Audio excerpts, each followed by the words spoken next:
todos, mi nombre es Lucía León y el día de hoy voy a exponer acerca de la responsabilidad civil por daño ambiental, en concreto en lo referido al el caso de los derrames de petróleo. Y para ello quisiera contextualizar el problema en una contradicción que se ha venido agudizando cada vez más y es aquella que por un lado obedece a una tendencia de explotación de recursos naturales, es una tendencia que viene ya varios siglos en nuestro país y en otros países del mundo, y en la que la explotación ha venido siempre acompañada de crímenes de lesa humanidad, vulneración de derechos, daños medioambientales sin remediar, etcétera, etcétera. Y frente a esa realidad tenemos también el nacimiento de un paradigma ambiental que concibe ya el medio ambiente como un recurso escaso, como recurso en sí mismo, indivisible, total, y que además este paradigma se ha vuelto tan transversal que ha abarcado ámbito administrativo, civil, penal, público, privado, etcétera.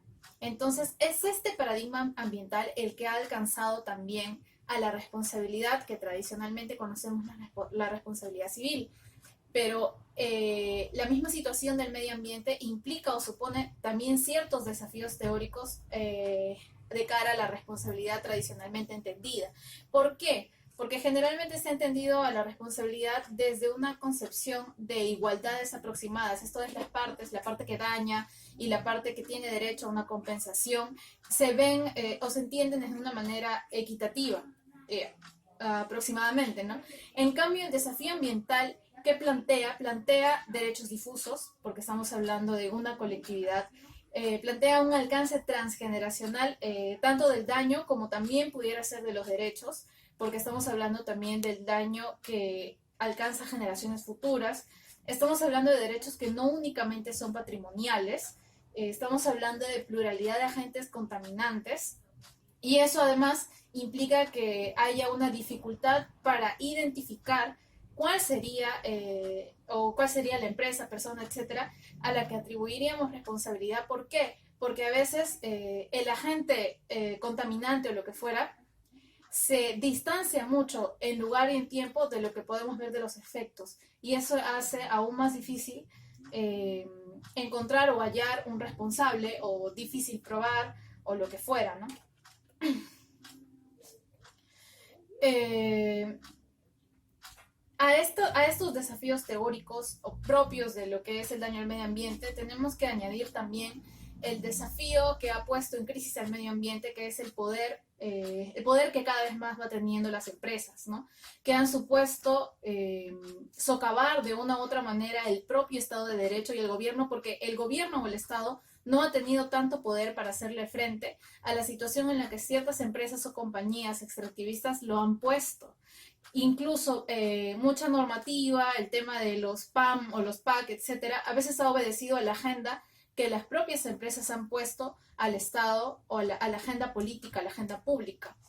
Y es, por ejemplo, lo que se detalla un libro muy interesante que es El daño no se olvida, respecto a Plus Petrol, que es una empresa, una compañía que abandonó uno de los lotes de petróleo más grandes del Perú. Bueno, tenía dos, ¿no? El 1AB o 192 y el 8. Y lo abandona sin importarle o sea, el hecho de que había 45 años de explotación allí sin remediarse, sin importarle sus responsabilidades contractuales, porque recibe el lote producto de una cesión, dado que había otra empresa ahí antes. Y Plus Petrol, al participar de la cesión, se compromete a asumir la responsabilidad por los daños ambientales que ya había generado la anterior compañía, que era Oxy. ¿Y qué pasa? En el momento dado simplemente no lo asume, dando una serie de excusas, socava totalmente los estándares ambientales, planteando cosas a su favor, se vale de que a la anterior empresa le habían puesto estándares muy bajos para querer perpetuar lo mismo, y en general solamente responde cuando hay movilización social muy fuerte por parte de las comunidades para empezar a cambiar al menos algo en lo que había sido su actuar durante tantos años en estos lugares, ¿no? Incluso 4 cuencas se ven perjudicadas, se producen un montón de derrames de petróleo, más de 180 en un lapso de nada más 100 años, cuántos barriles de material tóxico, etcétera, etcétera.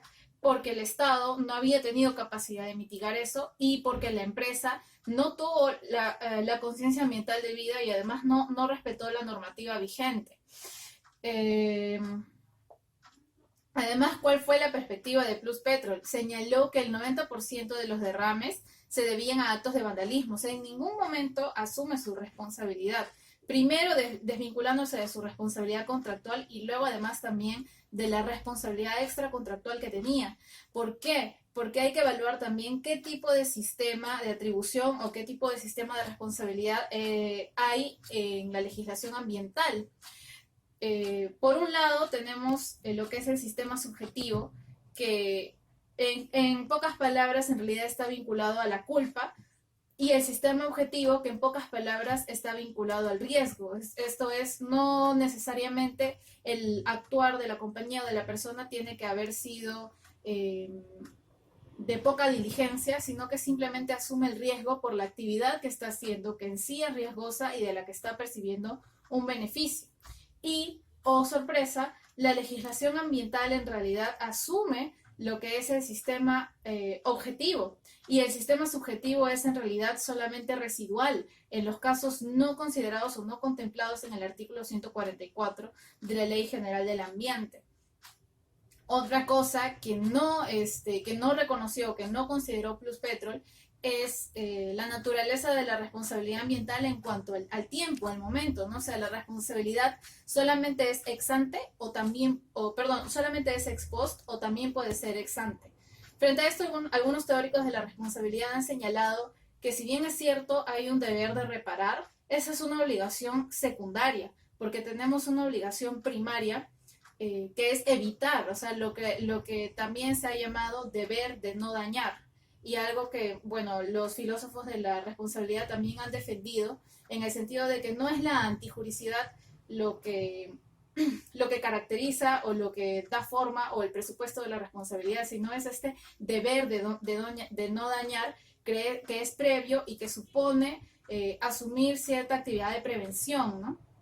Y esto además se reafirma, por ejemplo, en el artículo 142, en cuanto a la responsabilidad por daños ambientales, cuando señala que es responsable, claro, aquel que genera daño al ambiente, a la salud, al patrimonio, calidad de vida, etcétera, y además está obligado a asumir los costos que se deriven de las medidas de prevención y de mitigación del daño. O sea, no solamente se está hablando de compensación, sino también de prevenir.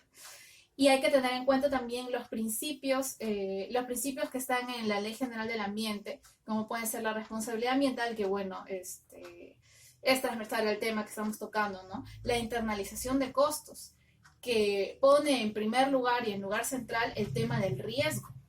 Y además de ello, el principio de prevención, que es lo que veníamos mencionando hace un momento, la conciencia de la actividad explotativa o lo que fuera, de que además debe priorizarse lo que es prevenir, evitar que el daño se produzca. ¿Por qué? Porque los daños medioambientales tienen, como habíamos dicho, un alto impacto. Entonces, por ejemplo, los estudios que se hicieron luego de lo sucedido con Pluspetrol daban cuenta de que ese daño ecológico probablemente iba a durar 20, 30 años más.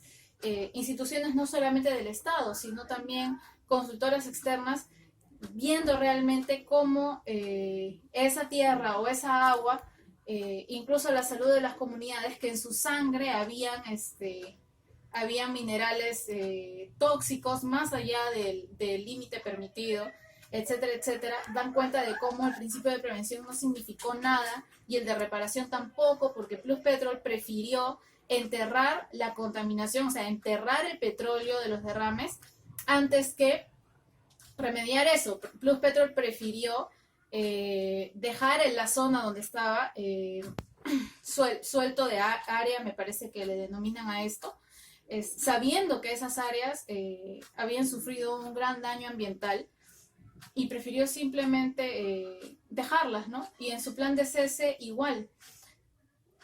Entonces, a esto hay que tener en cuenta que, claro, ya que la defensa de Pluspetrol era que eran cuestiones de vandalismo, que ellos no habían contravenido ninguna norma jurídica ni ningún contrato, algo, bueno, totalmente cuestionable, lógicamente, de que además la legislación ambiental no plantea necesariamente el tema de la antijuricidad, siguiendo incluso o dando pie al debate con los teóricos de la responsabilidad que yo les mencionaba hace un momento, que no toman, por ejemplo, el profesor Papayanis a la antijuricidad como un presupuesto necesario de la configuración de responsabilidad, ¿no? Y la legislación ambiental sigue esa línea porque además dice de que el daño es el menoscabo material que sufre el ambiente o alguno de sus componentes, que puede ser causado contraviniendo o no disposición jurídica. Y eso además se reafirma en las causales de exclusión, que también, o sea, la manera de redactar da a entender también, o es muy clara en realidad, en el hecho de que no es necesario contravenir una norma jurídica. Y además hay que tener en cuenta que los principios, si bien es cierto, no tienen la estructura de una regla, son principios transversales. Entonces tenemos responsabilidad ambiental, internalización de costos, prevención, etcétera, etcétera. Y no podemos simplemente dañar y decir, ah, no, bueno, pero ninguna legislación decía que yo no podía hacer eso, ¿no? Y reitero una vez más, otra cosa que tendríamos que tener en cuenta en este tema es que existe pues un deber de no dañar, no solamente un deber de compensar. Y es muy importante tener esto en cuenta cuando estamos hablando de algo tan delicado como es el medio ambiente, como es el derecho de las generaciones futuras, como es el derecho a la salud de las comunidades, pueblos indígenas, etcétera. Entonces hay un deber no de que, bueno, si quieres puedes hacer daño o no, lo importante es que compenses, sino un deber de no hacer ese daño, ¿no? Muchísimas gracias.